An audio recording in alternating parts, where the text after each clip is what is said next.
This is Morten again from the unboxing event here in Cambridge. And I just came to mind that it is sometimes so unfair because we forget that these machines are not built by themselves. And I just met Mike here. So Mike, good to see you.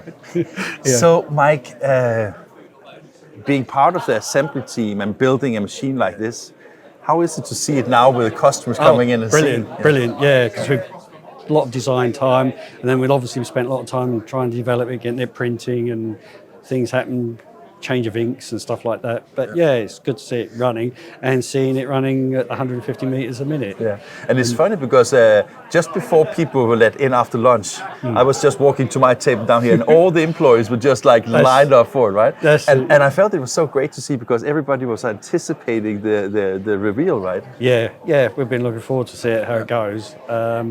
See it printing, and hopefully see how it gets. How people outside the people we're going to sell it to are going to like it. I think to see it working, it's brilliant. Yeah, but I would say that, you know, just talking to a few people right now, it seems that people are very excited what you have achieved. And whatever way, it's still like this moment, it's the fastest inkjet machine in the world. I mean, that is an achievement in itself, right? Yeah, that is a big achievement for us. Yeah, and for everybody, I think. Yeah. How is it to be part of a team building something brilliant, like this? Yeah? Brilliant, especially when you see it working like this. I think it's like, I suppose on the design side, you don't get to see the machine, but when you do see it, and you think, at the end of it, how good it is. Why you're doing it, you're not sure. No, you're always because trying different things, and you know a lot of bits. You know how they're going to work, but obviously the speed, and this is new technology, new bits and pieces that we've not done before. When you look at the process from it was, let's say, start building the first, let's say, the frame and starting building all the pipes and the wires and cables and all that. I mean, how long time does it take to get from where you started to where you are today? I think it's been about 2 years. 2 years, okay. Yeah, I mean, it took a while to design it. Yeah. Then we've had to build it. And then as we built it, we found, well, this ain't working how we expected it, not as good as we expected it. So you end up rejigging some bits and pieces and you get it all redesigning.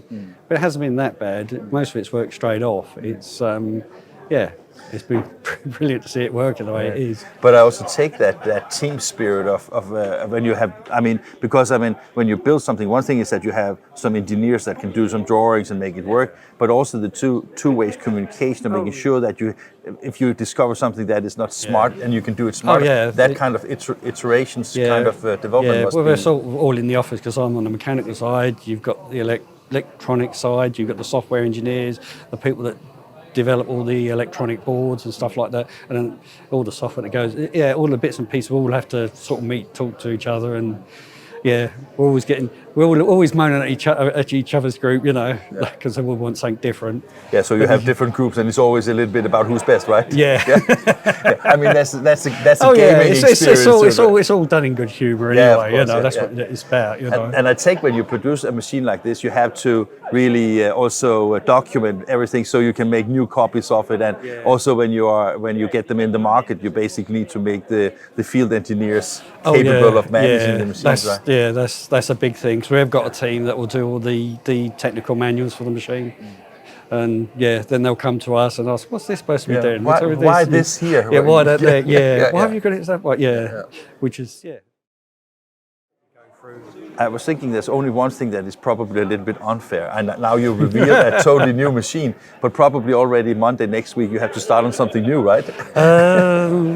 We are still doing some stuff on the machine because we're doing the beta machines and then obviously a production machine. So we're still developing things that we've learned from this so we can improve the machine.